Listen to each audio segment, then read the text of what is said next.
एक राजा ने गर्भ धारण कर दिया था पुत्र को जन्म। विज्ञान के इस दौर में एक पुरुष द्वारा गर्भ धारण करके अपनी संतान को जन्म देना संभव है और हाल में ही कुछ ऐसे केस हुए भी हैं। लेकिन क्या आप जानते हैं कि आज से हजारों साल पहले हमारे पूर्वजों का ज्ञान हमारे आज के ज्ञान की तुलना में कहीं उच्च था।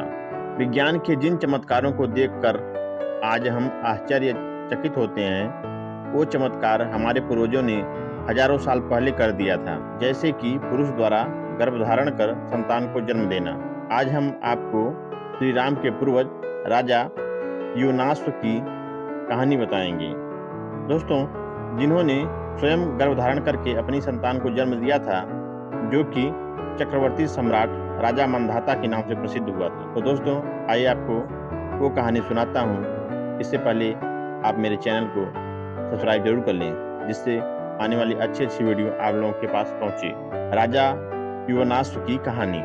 रामायण के बालकांड के अंतर्गत गुरु वशिष्ठ द्वारा राम के कुल रघुवंश का वर्णन किया गया है, जो इस प्रकार है।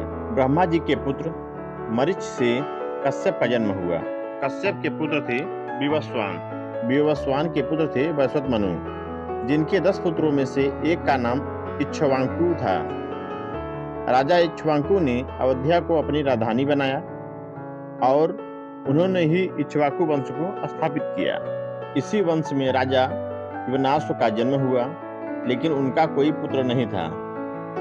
अपने वंश की उन्नति और पुत्र प्राप्ति की कामना के लिए उन्होंने अपना सारा राजपाट त्याग कर वन में जाकर तपस्या करने का निश्चय किया। वन में अपने निवास के दौरान उनकी मुलाकात महर्षि भृगु के वंशज च्यवन ऋषि से हुई।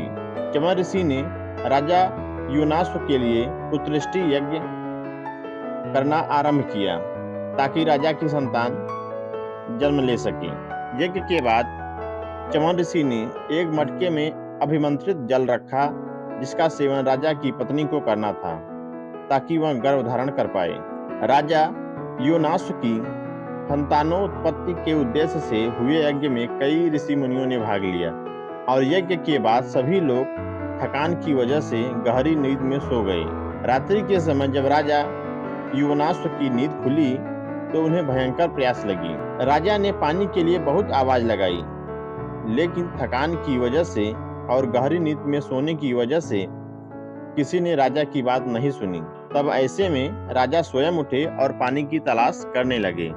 तब राजा युवनाश्व को वहां एक कलश दिखाई दिया, जिसमें अभिमंत्रित जल था।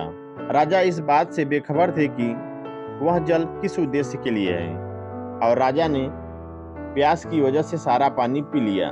जब इस बात की खबर ऋषि च्यवन को लगी तो उन्होंने राजा से कहा कि उनकी संतान अब उन्हीं के गर्भ से जन्म लेगी। जब संतान के जन्म लेने का सही समय आया, तब दैवीय चिकित्सकों और अश्विनी कुमारों ने राजा युवनाश्व की कोख को चीरकर बच्चे को बाहर निकाला। बच्चे के जन्म के बाद यह समस्या उत्पन्न हुई कि बच्चा अपनी भूख कैसे मिटाएगा। सभी देवतागण वहां उपस्थित थे। इतने में इंद्रदेव ने उनसे कहा कि वह बच्चे के लिए मां की कमी पूरा करेंगे।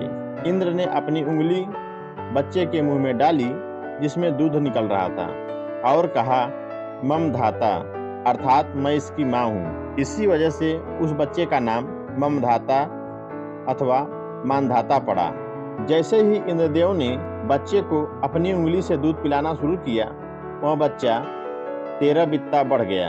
कहते हैं राजा मंधाता ने सूर्य उदय से लेकर सूर्यास्त तक के राज्यों पर धर्मानुकूल शासन किया। इतना ही नहीं, राजा मंधाता ने 100 अश्वमेघ और 100 राजसूय यज्ञ करके 10 योजन लंबे और 1 योजन ऊंचे रोहित नामक सोने के मत्स्य बनवाकर ब्राह्मणों को भी दान दिए थे। लंबे समय तक धर्मानुकूल रहकर शासन करने के बाद राजा मंधाता ने भगवान विष्णु के दर्शन करने के लिए वन में जाकर तपस्या करने का निर्णय लिया, और भगवान विष्णु के दर्शन कर लेने के बाद वन में ही अपने प्राण त्याग स्वर्ग की ओर प्रस्थान किया। तो दोस्तों, यह कहानी कैसी लगी आप हमें कमेंट करके जरूर बताइए, और इसी तरह अच्छे वीडियो देखने के लिए हमारे चैनल को सब्सक्राइब जरूर कर लें। धन्यवाद।